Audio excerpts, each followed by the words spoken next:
The Project Gutenberg ebook of We One's Bible Stories. This ebook is for the use of anyone anywhere in the United States and most other parts of the world at no cost and with almost no restrictions whatsoever. You may copy it, give it away or reuse it under the terms of the Project Gutenberg license included with this ebook or online at www.gutenberg.org. If you are not located in the United States, you will have to check the laws of the country where you are located before using this ebook. Title: We One's Bible Stories. Author: Anonymous. Release date: February 1, 2004. Ebook number 11241. Most recently updated, December 25, 2020. Language: English. Credits: produced by the Internet Archive Children's Library, the Children's Library Project Management Team, Christine de Ryck and the PG Online. Distributed proofreaders. Start of the Project Gutenberg ebook. We One's Bible Stories. We One's Bible Stories. We One's Bible Stories. Short sketches of the Bible. Specially illustrated for the little folks. 1903. Contents: Feeding the Multitudes. Jesus Calms the Tempest. Ruth and Naomi. Moses. Jacob and Esau. The Apostle Paul. David. The Tower of Babel. The Boyhood of Jesus. Feeding the Multitudes. Jesus had chosen 12 out of the many who flocked about him wishing to be his disciples, and these 12 were called apostles. He sent them forth to preach the gospel, giving them power to cast out evil spirits, and to heal diseases, and when they were about to go forth upon their mission, he gave them instructions regarding what they were to do, and warned them of the persecutions which would be heaped upon them. He also bade them be strong and not fear those who had power to kill the body only, because the soul was far more precious. So the apostles went out into the cities and towns and preached the word of God and carried blessing with them. When they came back they told Jesus what they had done, and they went with him across the Sea of Galilee to a quiet spot where they could rest and talk over their work.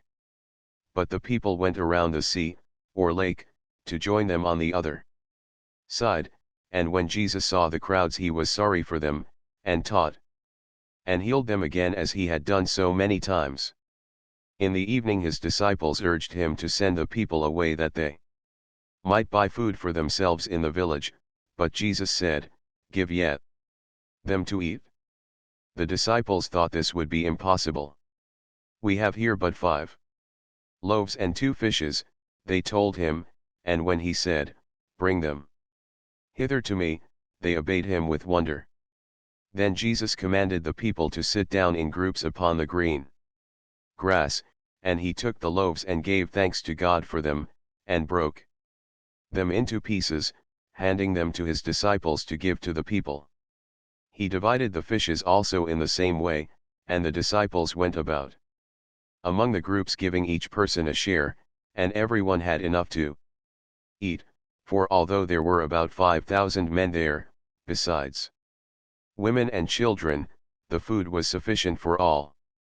Even more than this, when the multitude had eaten all that they wanted, the disciples gathered up 12 baskets full of the broken pieces. When the people saw this wonderful miracle which Jesus had done, they wished to make him king at once, for they thought he was the promised one for whom they had been so long waiting, and they did not know that the kingdom of Christ was not to be an earthly kingdom. But Jesus would not allow them to make him king, and he left them and went up on the top of a mountain alone. On another occasion, when a great crowd had gathered to hear him and had been for a long time without food, he called his disciples to him and told them that he felt very sorry for the people because they had been fasting 3 days, and he could not send them away so weak and hungry, for fear they would faint before they could reach home. but his disciples said they did not know where they could get food for so many, as they were in the wilderness. Jesus asked them how many loaves of bread they had, and they told him, 7, and also a few small fishes. Then Jesus bade the people sit down on the ground around him, and he took the 7 loaves and the fishes and offered thanks to God. Afterwards, he broke the loaves into pieces as he had done before and gave them, with the fishes, to his disciples, and the disciples distributed them among the people. As they gave out the food, it continued to increase wonderfully, so that all the people were fed. And even after that there was food enough left so that they took up 7 baskets full, although about 4,000 men, with many women and children, had eaten. These miracles show not only the power of our Lord, but his tenderness and thoughtfulness for those around him in the everyday affairs of life. He not only cared for the souls of his people, but for their physical comfort as well, for his heart was ever open to the cry of human need. One of the first acts by which he manifested his power to the men who afterwards became his disciples, was an act of helpfulness. He saw 2 ships by the lake of Gennesaret with the fishermen nearby, washing their nets, and going aboard one of the ships, which belonged to Simon Peter, he asked him to put out a little way from land. Then, when his request had been complied with, he taught the people from the ship.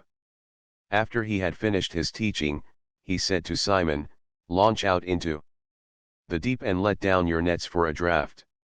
Simon told him that they had worked all night and had caught no fish, but that they would do as he bade them. And when they had done so, the net was filled so that it broke, and they had to call to their partners in the other ship to come and help them. And both ships were filled. Then Peter and James and John left all to follow Jesus. Jesus calms the tempest. At one time when Jesus had entered a ship to cross the Sea of Galilee with his disciples, a great storm arose and the waves nearly covered the little vessel, so that they were apparently in great danger. The disciples were frightened, but Jesus was asleep and the storm did not disturb him. As it grew worse and worse and the disciples became more than ever afraid, they went back to where Jesus lay and wakened him, crying out, "Master, dost thou not care that we perish?" When they said this, Jesus arose and spoke to the winds and the sea, saying, "Peace, be still." Then at once the wind went down and the sea became calm, and the hearts of the men were filled with wonder and still greater faith and awe, while they said to one another, "What manner of man is this, that even the wind and the sea obey him?" They had not yet learned that Jesus had power over all things whenever he chose to exercise it. At another time when the disciples had crossed the Sea of Galilee, expecting that Jesus would join them upon the other side, a storm came up, suddenly as before, and the waters were quickly piled up in great waves, for the lake was narrow and deep, and the storms usually burst in full fury with little warning, doing much harm before there was a chance to escape. At this time the disciples had hard work to row the boat against the wind, and it was tossed about here and there by the waves in the middle of the sea until, toward morning, Jesus went out toward it, walking upon the water. When the disciples saw him coming they thought it was a spirit and were frightened, but he spoke to them, saying, "Be of good cheer, it is I, be not afraid." Jesus walking upon the waters. Then Peter said, "Lord, if it be thou, bid me come unto thee on the water." Jesus said, "Come," and Peter stepped out upon the water and started toward the Master, but his faith was not strong enough, and as he began to sink he cried, "Lord, save me." Jesus stretched out his hand and held him up. "O thou of little faith," he said, "wherefore didst thou doubt?" When Jesus came into the boat the storm ceased, and soon they reached the shore. Then the disciples worshipped him and said, Of a truth thou art the Son of God. Ruth and Naomi. The story of Ruth and Naomi is one of the sweetest and most touching of all the Bible stories. It shows the beauty of unselfish devotion and constant love, and the happiness which they brought, and teaches a lesson which is very helpful to us all. A long time ago, in the days of the judges of Israel, there was a famine in the land of Canaan, and a man named Elimelech, whose home was in Bethlehem, went with his wife Naomi and his 2 sons to live in Moab. After they had been there a while, Naomi's husband died, leaving her with the 2 sons. Then, by and by, the sons married, and their wives were very good to Naomi, and loved her. But it was only 10 years before both of the sons died, and Naomi thought it was best for her to go back to her old home in Canaan, for she had been told that there was plenty in the land once more, and she wanted to see her own people and the relatives of her husband who was dead. So Naomi told her daughters-in-law to return to their own homes, because she could not expect them to be willing to leave everything for her sake. Go, each of you, to your mother's house, she said, the Lord deal kindly with you as ye have dealt with the dead and with me. But they both wept and clung to her, saying, Surely we will return with thee into thy land.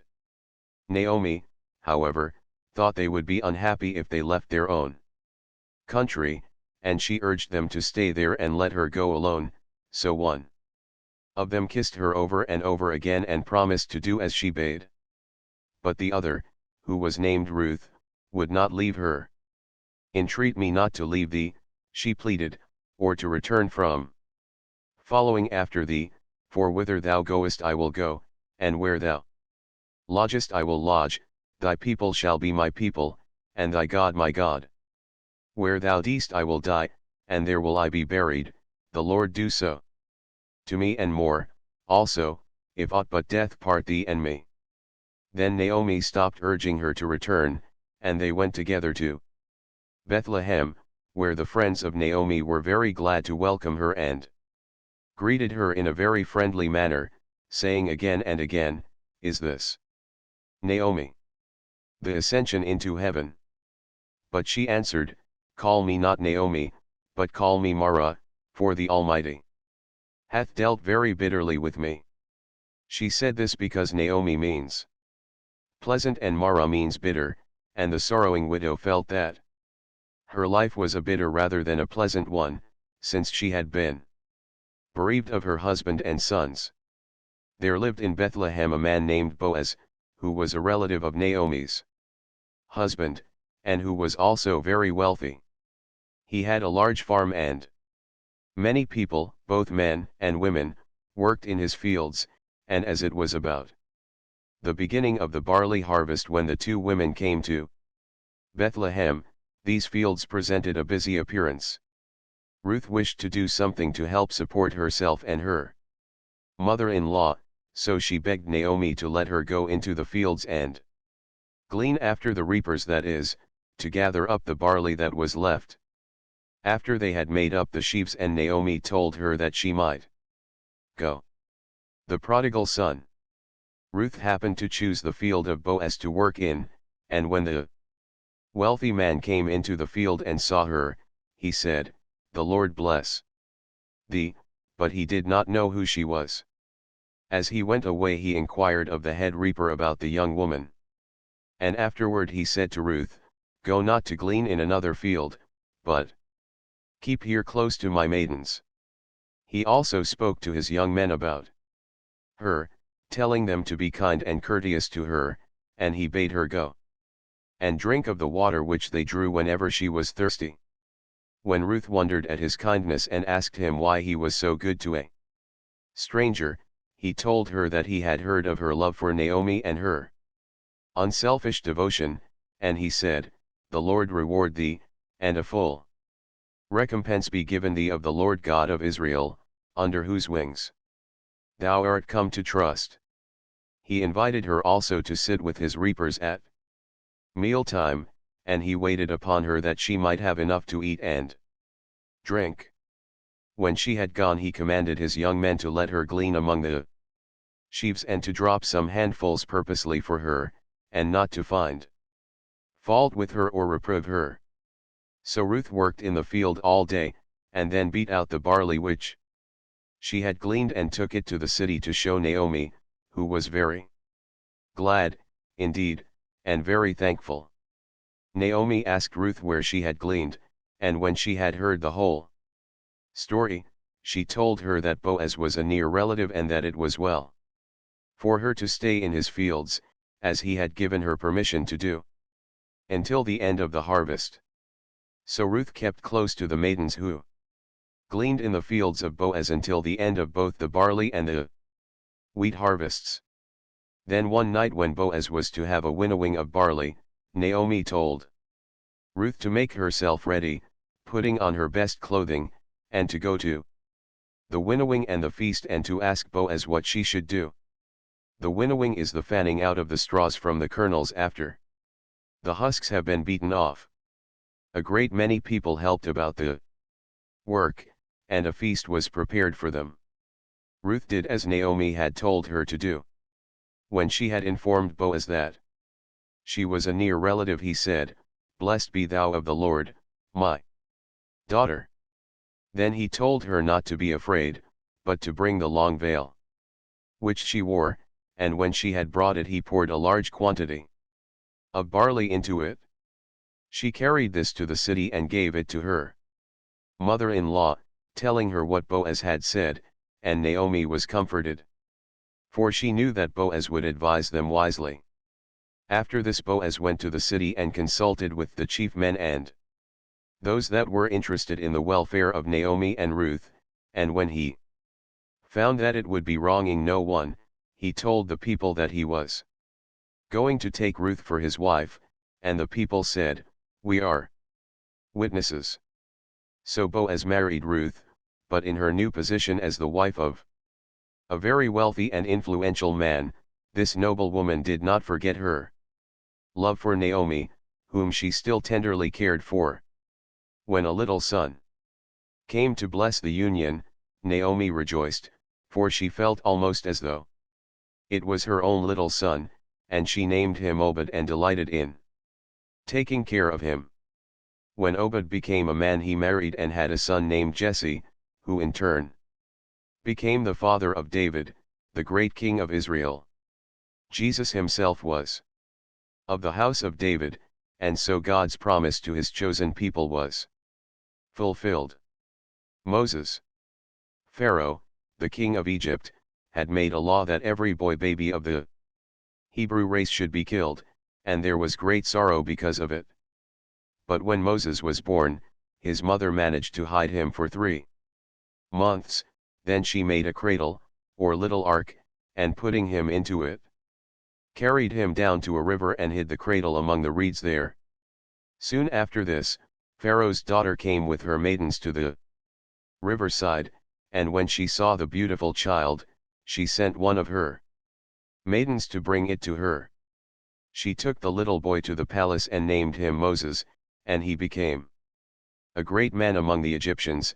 He knew, however, that he belonged to the Hebrew race, and when he saw how badly his own people were treated, he tried to help them, but at last he was obliged to leave Egypt, and became a shepherd, taking care of the flocks of a priest called Jethro. He also married Jethro's daughter, the Good Samaritan. After a time, God spoke to Moses out of a burning bush, and told him that he must go and rescue his people from the cruel Egyptians. Moses thought he could not do this, but God promised to help him, and to show him what he would be able to do with that help. God turned the rod which Moses carried into a serpent. Then God told Moses to pick the serpent up by the tail, and as he did so, it became a rod again. He showed him another sign, also, but Moses was still afraid, because he could not talk well and thought that Pharaoh would not listen to him. So God told him to take his brother Aaron for a spokesman.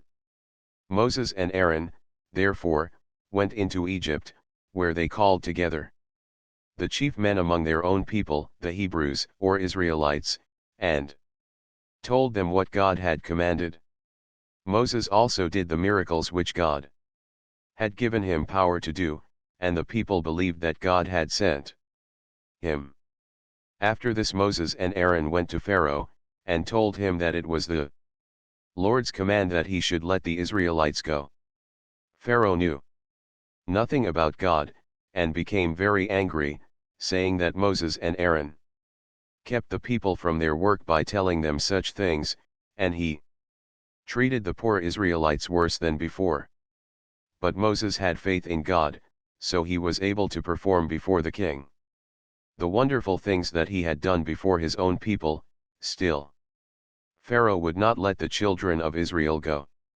Then Moses turned the waters of the rivers into blood, and after that he caused large numbers of frogs to run over the land and through the houses, doing great harm. He also brought locusts and other insects to be a pest to the people, and caused many of the useful animals which belonged to the Egyptians to grow sick and die, doing all these wonders with the rod which God had given him. But Pharaoh would not listen to him. Then God commanded Moses again, and he brought other plagues upon the Egyptians, but Pharaoh would not give up. At last, however, God sent a still more terrible trouble, for the firstborn of every Egyptian family, and even the firstborn among their flocks, died, although the Israelites, who were constantly praying to the Lord and making sacrifices, were spared, as they had been all the time. Then Pharaoh was frightened into obeying God, and he let the Israelites go, so they started at once for the land of Canaan, and the Lord guided them by a cloud, which at night looked like a pillar of fire.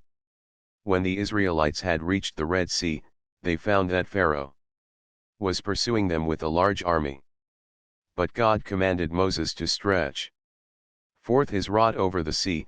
He did so, and the waters parted, making a high wall upon either side, so that the children of Israel passed through and reached the other side in safety.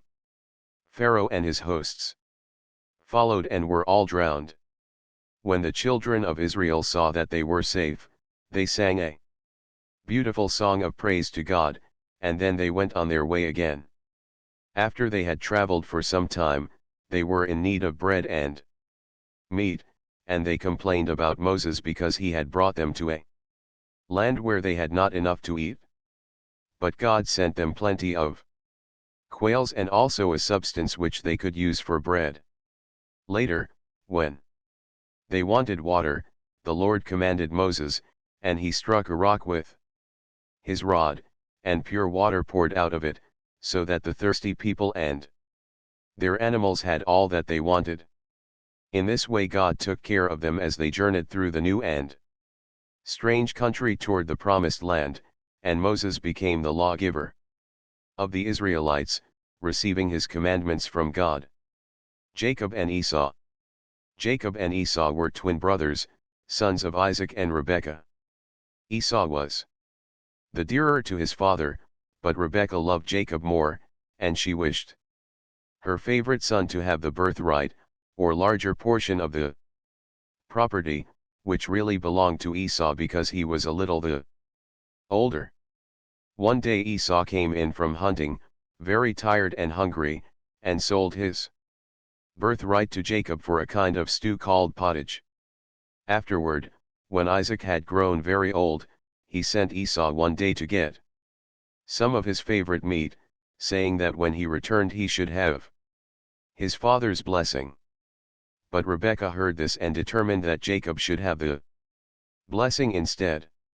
So she prepared meat, then dressed Jacob in some of his brother's clothing, covering his hands and neck with the skin of the kids, and sent him to his father, and Isaac blessed him, for his sight was dim, and he thought it was Esau.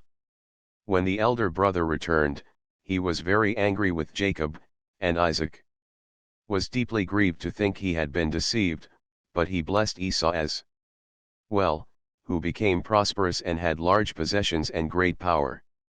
After this Jacob went to his mother's people, where he met Rachel, whom he loved very dearly.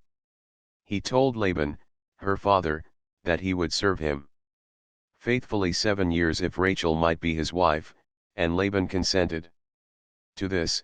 At the end of the 7 years, however, he told Jacob that he must first marry Leah, as she was the older, but if he would serve another 7 years he might have Rachel also.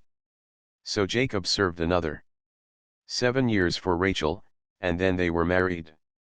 Later Esau and Jacob met and were very glad to see each other, for Jacob had repented of his sin, and God had forgiven him, while Esau forgave him also. Isaac blessing Jacob. The Apostle Paul. Before his conversion to the faith of Christ, Paul was called Saul, and he persecuted the Christians, believing that they were doing wickedly, and that he ought to punish them for it. But while he was in the midst of these persecutions, and as he was journeying toward Damascus one day, he saw suddenly at noontime a light shining in the heavens which was greater than the light of the sun, and he and all that were with him fell to the earth in wonder and awe. Then Saul heard a voice speaking to him and saying, Saul, Saul, why persecutest thou me? And Saul said, Who art thou, Lord? And the voice answered, I am Jesus, whom thou persecutest. Then Saul was instructed as to what he was to do, and was told that he would become a minister of Christ. From that time Paul preached and taught the Christian religion, and converted many people to it. But he was persecuted in his new work as he had persecuted others, being finally taken prisoner and threatened with scourging. He declared himself a Roman citizen, however, and therefore safe from such treatment, and went on openly confessing his faith and telling of his conversion, and he appealed for protection to the Roman emperor. He was then put on board a ship as a prisoner to be taken to Rome. While they were at sea a violent storm came up, and Paul warned the sailors that they were in great danger, but they would not listen to him. At last the ship was wrecked, all on board being cast ashore upon an island, whither they had been carried, clinging to boards and broken pieces of the ship. The barbarous people of the island treated them kindly, building a fire, that they might dry their clothing and get warm, for it was cold and they were, of course, drenched. The men were very glad to be safe once more, but a strange thing happened after a little. Paul gathered up an armful of sticks to put upon the fire, and as he placed them upon the flames, a viper, which is a kind of poisonous snake, came out of the bundle and clung to his hand. He shook it off into the fire, however, without the slightest sign of fear. Those who were about him thought that the hand would swell and that Paul would die from the effects of the bite, and they watched him closely, believing that this trouble was sent to him as a punishment for his sins. But no evil results came from the wound, and then the barbarians thought he was a god and looked upon him with great respect. Paul and the men who were with him remained upon the island for 3 months. At the end of that time they went away in a ship, finally reaching Rome, where the prisoners were given up to the authorities, but Paul was allowed to live by himself, with only a soldier to guard him. And after a while he called the chief men of the Jews together and told them why he was there and preached to them the word of God. His preaching was received by some with faith, but others did not believe. The crucifixion. He is risen. Paul went on preaching and teaching in Rome for 2 years, living in a house which he hired, and he brought many to Jesus. He was a man of excellent education and a powerful preacher. His epistles, given in the Bible, are full of power and the fire of conviction, and he did a wonderful work for the great cause in which he believed with all his heart. Paul was physically small and deformed, but mentally he was a giant. He had been taught the knowledge of the Romans, and was therefore well fitted to take up this new cause in a manner which would appeal to educated people as well as to those who had no learning. The Last Supper. The descent of the Holy Ghost. From the time of his conversion until his death he labored faithfully in the ministry of Christ, fearing no persecution or hardship when he could do the Master's bidding and teach his holy will. The work which he did was a wonderful work, and his influence in the Christian world has been a very remarkable one. Brave, untiring, devoted to the cause of Christ, he at last lost his life in that cause, adding another to the list of martyrs whose memory the world loves and reveres. The story of Paul's experiences reads like those tales of adventure, which are so full of absorbing interest that when once they have been taken up, we do not feel like laying them down again until they are finished. This is true also of many others of the Bible stories, and great authors have taken their themes from them for the writing of books which have become famous. The more we study the Bible, the more wonderful it becomes, and the more we learn that in that marvelous book are set forth nearly all the experiences of which human life is capable, with the teaching which each of these experiences should bring and the lesson to be learned by the reading of them. In all the world there is not another collection so wonderful as this. David, the son of Jesse, was a beautiful boy, who could charm by his wonderful music. But he was to be more than a sweet singer, for Samuel, the prophet of the Lord, declared that he should be king of Israel, and poured the sacred oil upon his head. Saul, who was then the king of Israel, had spells of insanity, and David was sent for to try and calm him by his music.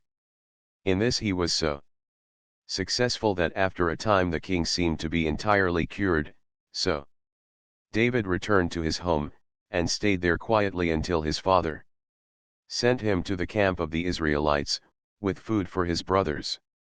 He found Saul's army in great commotion, because Goliath, a mighty warrior of the Philistines, had come out before both armies and had offered to fight any man who should be sent against him. Goliath had a cap of brass on his head, and his body was well protected with a covering of iron and brass, while he carried a monstrous spear and sword, and a heavy shield. As he came before the two camps, he cried out, "I defy the armies of Israel this day, give me a man, that we may fight together."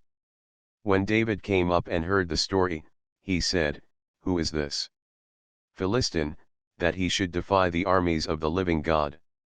And David offered to go forth against Goliath. So he went out in his shepherd's dress, with only his staff and sling. And Goliath, who was very angry at this, cried out, "Am I a dog, that thou comest against me with a staff?" Then he began to make fun of David. But David answered, "Thou comest against me with a sword and a shield, but I come against thee trusting in the Lord of hosts, the God of Israel, whom thou hast defied." Saul angry with David. Then, as Goliath came nearer, David took a stone from the bag at his side, and putting it into his sling, he took good aim, and it struck Goliath in the middle of the forehead and stunned him. As the giant fell, David ran up to him, and taking the mighty sword, cut off his head with it. This act of David's brought a great victory to Saul's army, and the king was delighted with his courage, while Jonathan, Saul's eldest son, loved the boy from that time, and they became like brothers. David also married the daughter of Saul, and was placed over his men of war. The death of Saul. The death of Ahab. But when all the people praised David, and Saul knew how much they loved him, he grew jealous, and David was obliged to fly for his life, and hide himself from the king. During these wanderings, he wrote some of his most beautiful psalms. Saul, however, was finally killed, and at last David became king. He ruled Israel for nearly 40 years, making it a great and powerful nation, and when he died he was buried at Jerusalem, which was called the city of David, because he had caused it to be taken from the enemy. The Tower of Babel. The sons of Noah were named Shem, Ham, and Japheth. These sons in turn became the fathers of children, so that the descendants of Noah were very numerous. One of these descendants, named Nimrod, was a mighty hunter and a man of power and authority in the land, and it has even been said that the people worshipped him as a god. In those days men liked to build high towers reaching away up toward the heavens. Perhaps they were afraid of another flood, and perhaps they simply wished to show what they could do, but however that may be, ruins of towers can still be seen in various parts of the world, one of the most noted of which is that of the Tower of Nimrod. It is 40 feet high and stands on the top of a hill near the river Euphrates in Asia.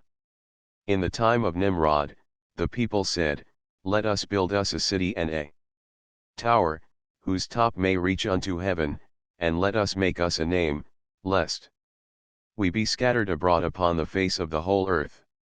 So they began to build the tower, and they made it very strong indeed, and kept raising it higher and higher toward the heavens, thinking. Jewish tradition, or story, tells us, that they would have a shelter in which they would be perfectly safe from any flood which might come, or any fire. There were some of the people also who wished to use the tower as a temple for the idols which they worshipped. 600,000 men worked upon this wonderful tower, so the story goes on to say, and they kept up the work until the tower rose to a height of 70 miles, so that, toward the last, it took a year to get materials for the work up to the top where the laborers were employed. Of course this story is exaggerated, but without doubt the tower rose to a great height and was a wonderful piece of work. God was not pleased with what the people were doing, however, because they thought themselves so great and powerful that they had no need of him, and so he put an end to their bold plans. Up to this time all the people of the world had spoken the same language, but now, when they were working upon this wonderful tower, they commenced to talk in different tongues so that they could not understand each other, and there was great confusion. Owing to this, they were obliged to give up the building of the tower, and they separated themselves into groups, or divisions, each division speaking the same language, and then they spread out over the world, forming the various nations. The tower was called the Tower of Babel because of the Babel, or confusion, of tongues which had taken place there, and it was left unfinished to be a monument of God's power and man's weakness without him. The Tower of Babel. These men were skillful in building, else they never could have gone as far as they did in their stupendous work, and God was willing that they should exercise their skill, as he is willing that people shall do now. But when they thought themselves equal to him, they learned how weak they really were in comparison. The story teaches the great lesson of dependence upon God and submission to his will and his laws. The boyhood of Jesus. There are many beautiful stories of child life, but the story of the boyhood of Jesus is the most beautiful of all. It teaches a wonderful lesson of obedience to parents and love and respect for them, as well as of the charm of a pure and consecrated childhood, and the lesson is all the more helpful because it is full of the human interest of everyday life. Although the boy Jesus was gifted with a wisdom far beyond his years, a wisdom which was his because he was the Son of God, yet he lived much as other boys lived, doing the tasks that were given him by his parents and being subject to them in all things. Probably the people around him did not think very much about what he said or did during those years. When they saw him helping Joseph, the carpenter, or doing the little things which Mary, his mother, bade him do, he seemed much like other little boys to them. They thought him bright and pleasing, and it may be that there was something in his looks and in his manner which puzzled them, which set them to thinking of holy things in a wondering way, but Mary was the only one who dwelt upon the mystery of his life with a constant prayerful questioning as to just what the meaning of it was. Mary treasured all his sayings in her heart and believed that the time would come when everyone would know that he was not simply an ordinary child like those around him. After Joseph had brought his family back from Egypt because, now that Herod was dead, it was safe for them to come into their own country. Again, they lived in the city of Nazareth, and so the words of the old prophets were true, that Jesus, the Savior of the world, should be a Nazarene, or dweller in Nazareth. Every year the Jews held a feast at Jerusalem called the Feast of the Passover, in memory of the time when God passed over, or spared, his chosen people in Egypt, although he destroyed the firstborn of the Egyptians. When Jesus was 12 years old, he went to Jerusalem with Joseph and Mary to attend this feast. There were many of the relatives and friends of the family there, and when they started home after the feast, there was probably some confusion about getting the company underway, for they traveled in a train consisting of people on foot and mounted upon donkeys, and they had, of course, some needful provisions to take with them, together with the things which they had brought for their comfort upon the journey and during their stay in Jerusalem, and as the parents of Jesus did not think of his remaining behind, they neglected to look for him, supposing he was somewhere in the train. So, when they had traveled for a day on the return trip, they were greatly surprised and troubled to find that he was missing. They immediately started back for Jerusalem, wondering as they went what could have happened to their boy and fearful about it, but after 3 anxious days they found him in the temple talking with the learned men there, listening to their wise words, and asking questions which astonished everybody who heard them, because they were full of an understanding of holy things that was not to be expected of a boy. When his parents had found him, Mary said to him, sorrowfully, Son, why hast thou dealt thus with us? Thy father and I have sought thee. Sorrowing. Then Jesus turned to her with sad and gentle respect, and asked, How is it that ye sought me? Wist ye not that is, do you not know that I must be about my Father's business?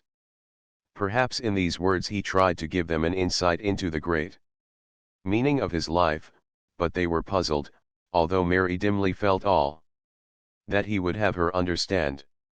He did not at this time, however, explain to them further regarding what was in his own heart. It may be that he did not yet fully comprehend just what he was to do. He had taken upon himself the human nature which he was to raise to something grander and nobler than human nature had ever been before, and in becoming a little child like other little children, perhaps it was God's plan that he should not yet have the judgment of a man in all things. However that may have been, he went back with his parents and obeyed them as before, for the time had not come for him to leave them and begin his teaching, except as he taught by the force of a beautiful example. But that example formed a great part of the purpose for which he was sent into the world, because one of the noblest truths that he impressed upon humanity was the duty of children to parents.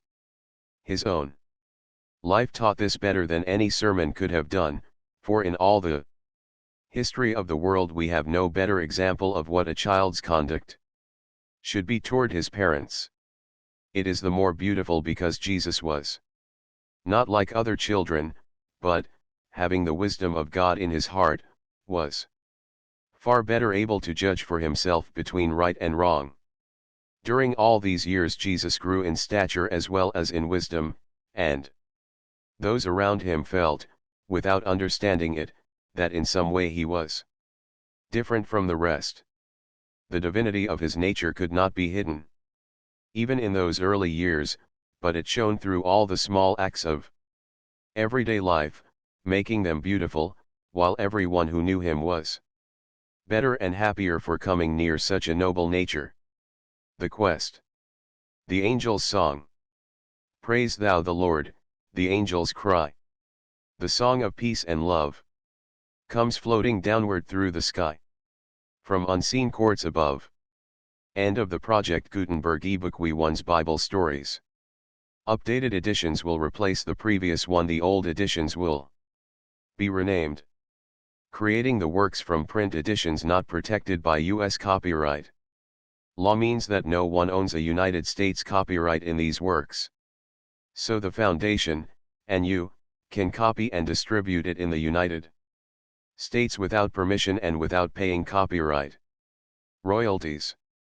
Special rules, set forth in the General Terms of Use part of this license, apply to copying and distributing Project Gutenberg trademark electronic works. To protect the Project Gutenberg trademark concept and trademark.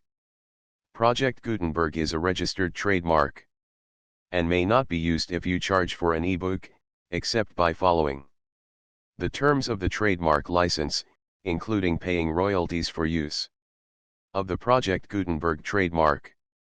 If you do not charge anything for copies of this ebook, complying with the trademark license is very easy.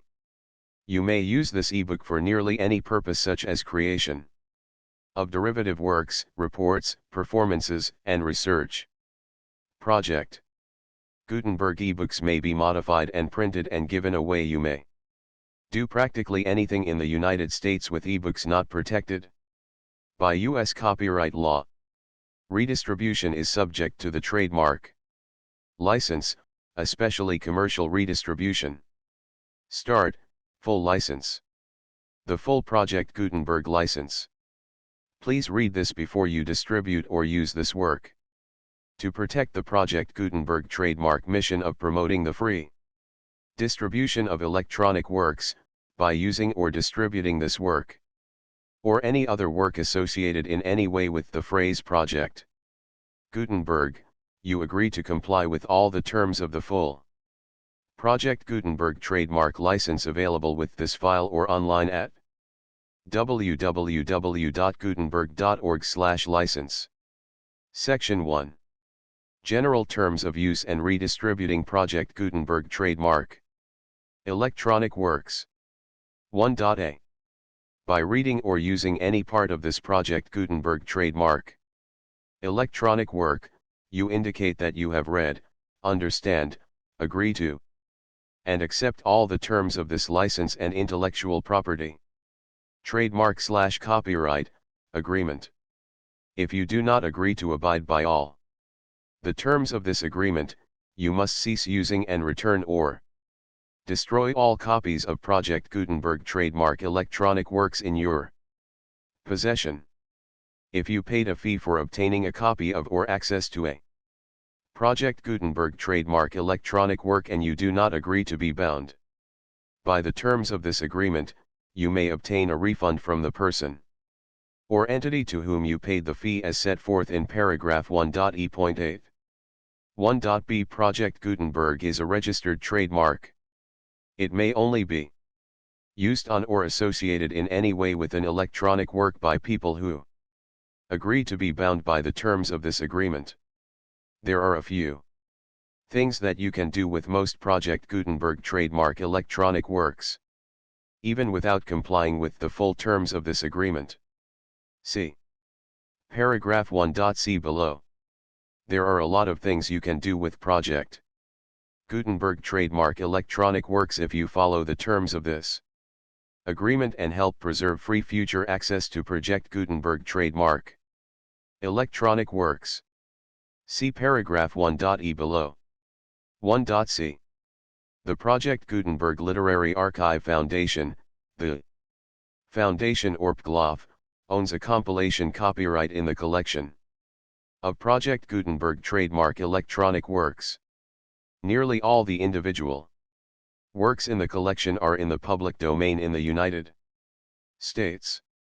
If an individual work is unprotected by copyright law in the United States and you are located in the United States, we do not claim a right to prevent you from copying, distributing, performing, displaying or creating derivative works based on the work as long as all references to Project Gutenberg are removed. Of course, we hope that you will support the Project Gutenberg trademark mission of promoting free access to electronic works by freely sharing Project Gutenberg trademark works in compliance with the terms of this agreement for keeping the Project Gutenberg trademark name associated with the work. You can easily comply with the terms of this agreement by keeping this work in the same format with its attached full Project Gutenberg trademark license when you share it without charge with others. 1.d. The copyright laws of the place where you are located also govern what you can do with this work. Copyright laws in most countries are in a constant state of change.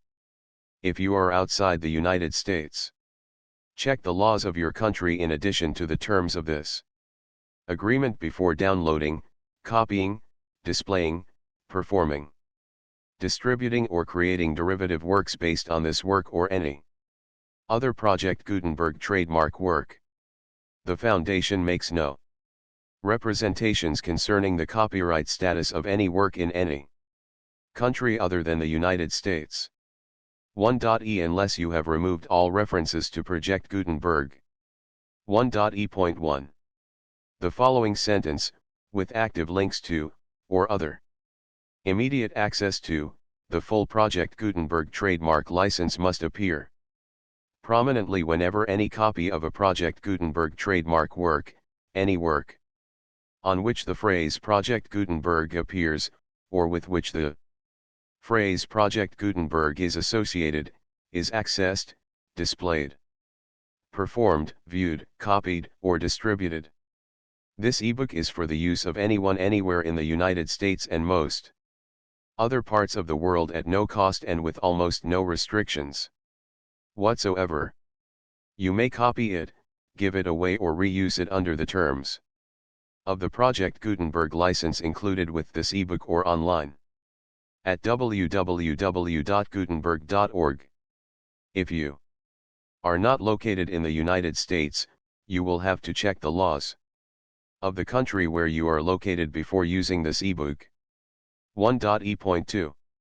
If an individual Project Gutenberg trademark electronic work is derived from texts not protected by U.S. copyright law, does not contain a notice indicating that it is posted with permission of the copyright holder, the work can be copied and distributed to anyone in the United States without paying any fees or charges.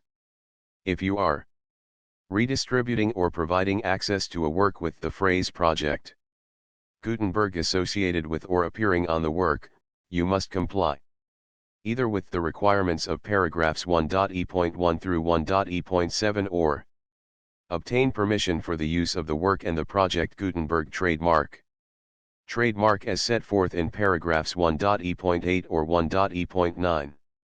1.e.3. If an individual Project Gutenberg trademark electronic work is posted with the permission of the copyright holder, your use and distribution must comply with both paragraphs 1.e.1 through 1.e.7 and any additional terms imposed by the copyright holder. Additional terms will be linked to the Project Gutenberg trademark license for all works posted with the permission of the copyright holder found at the beginning of this work. 1.e.4. Do not unlink or detach or remove the full Project Gutenberg trademark. License terms from this work, or any files containing a part of this work or any other work associated with Project Gutenberg trademark. 1.e.5.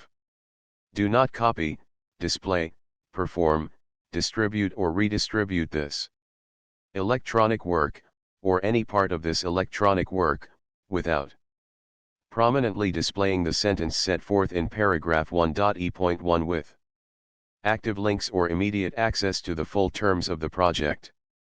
Gutenberg Trademark License. 1.e.6. You may convert to and distribute this work in any binary, compressed, marked up, non-proprietary or proprietary form, including any word processing or hypertext form. However, if you provide access to or distribute copies of a Project Gutenberg trademark work in a format other than plain vanilla ASCII or other format used in the official version posted on the official Project Gutenberg trademark website, www.gutenberg.org, you must, at no additional cost, fee, or expense to the user, provide a copy, a means of exporting a copy, or a means of obtaining a copy upon request, of the work in its original plain vanilla ASCII or other form. Any alternate format must include the full Project Gutenberg trademark license as specified in paragraph 1.e.1. 1.e.7. Do not charge a fee for access to, viewing, displaying, performing, copying, or distributing any Project Gutenberg trademark works, unless you comply with paragraph 1.e.8 or 1.e.9. 1.e.8. You may charge a reasonable fee for copies of or providing access to or distributing Project Gutenberg trademark electronic works, provided that you pay a royalty fee of 20% of the gross profits you derive from the use of Project Gutenberg trademark works calculated using the method you already used to calculate your applicable taxes. The fee is owed to the owner of the Project Gutenberg trademark, but he has agreed to donate royalties under this paragraph to the Project Gutenberg Literary Archive Foundation. Royalty payments must be paid within 60 days following each date on which you prepare, or are legally required to prepare, your periodic tax returns. Royalty payments should be clearly marked as such and sent to the Project Gutenberg Literary Archive Foundation at the address specified in Section 4, Information about donations to the Project Gutenberg Literary Archive Foundation. You provide a full refund of any money paid by a user who notifies you in writing, or by email, within 30 days of receipt that he does not agree to the terms of the full Project Gutenberg trademark license. You must require such a user to return or destroy all copies of the works possessed in a physical medium and discontinue all use of and all access to other copies of Project Gutenberg trademark works. You provide, in accordance with paragraph 1.f.3, a full refund of any money paid for a work or a replacement copy, if a defect in the electronic work is discovered and reported to you within 90 days of receipt of the work. You comply with all other terms of this agreement for free distribution of Project Gutenberg trademark works.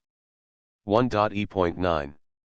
If you wish to charge a fee or distribute a Project Gutenberg trademark electronic work or group of works on different terms than are set forth in this agreement, you must obtain permission in writing from the Project Gutenberg Literary Archive Foundation, the manager of the Project Gutenberg trademark. Contact the Foundation as set forth in Section 3 below. 1.f. 1.f.1.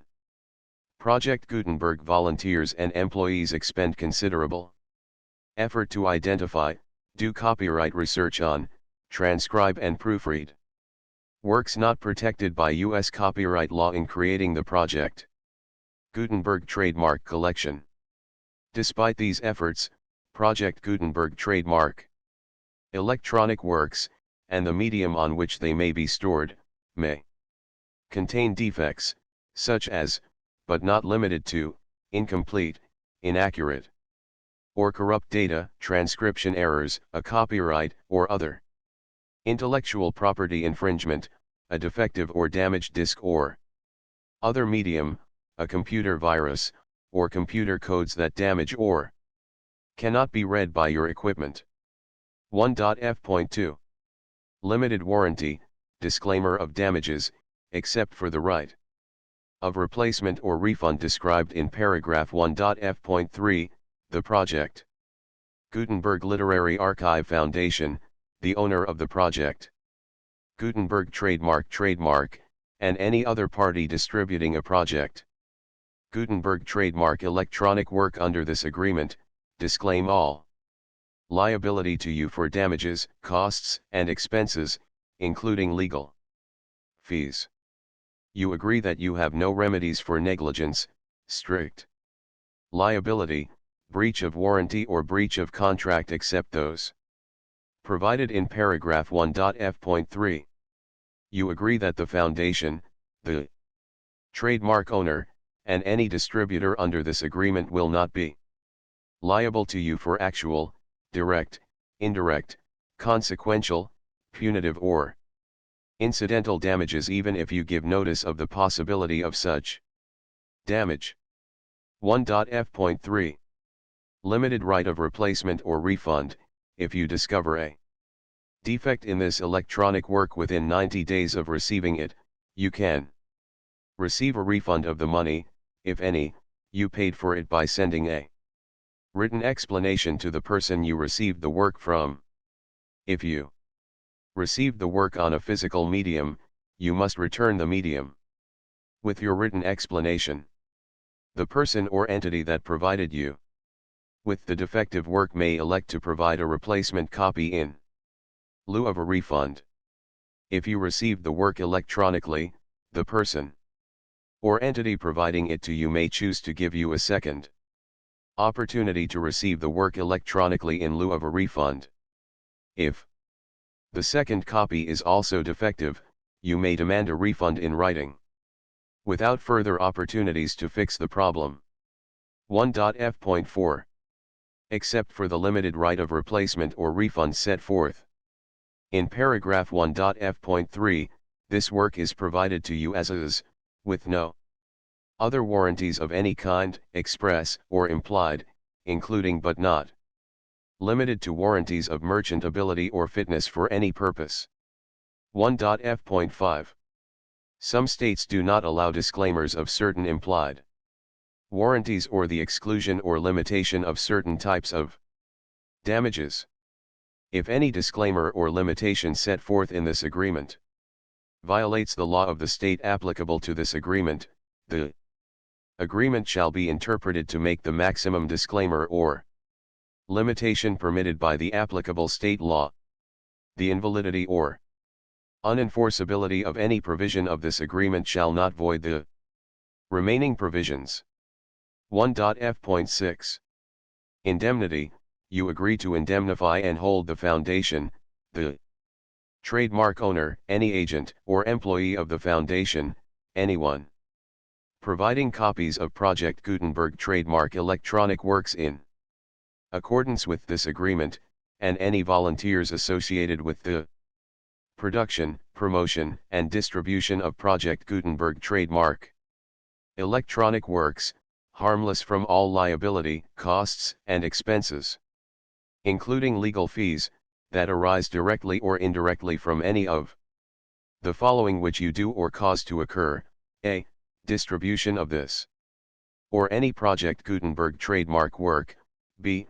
Alteration, modification, or additions or deletions to any Project Gutenberg trademark work, and c. Any defect you cause. Section 2. Information about the mission of Project Gutenberg trademark. Project Gutenberg trademark is synonymous with the free distribution of Electronic works in formats readable by the widest variety of computers, including obsolete, old, middle-aged, and new computers. It exists because of the efforts of hundreds of volunteers and donations from people in all walks of life.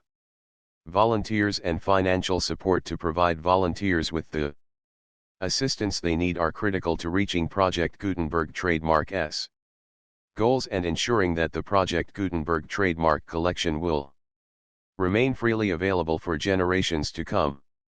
In 2001, the Project Gutenberg Literary Archive Foundation was created to provide a secure and permanent future for Project Gutenberg trademark and future generations.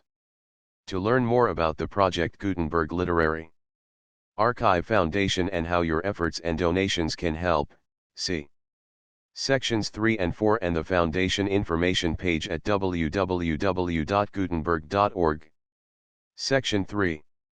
Information about the Project Gutenberg Literary Archive Foundation. The Project Gutenberg Literary Archive Foundation is a non-profit 501(c)(3) educational corporation organized under the laws of the State of Mississippi and granted tax-exempt status by the Internal Revenue Service. The Foundation's IN or Federal Tax Identification number is 64-6221541.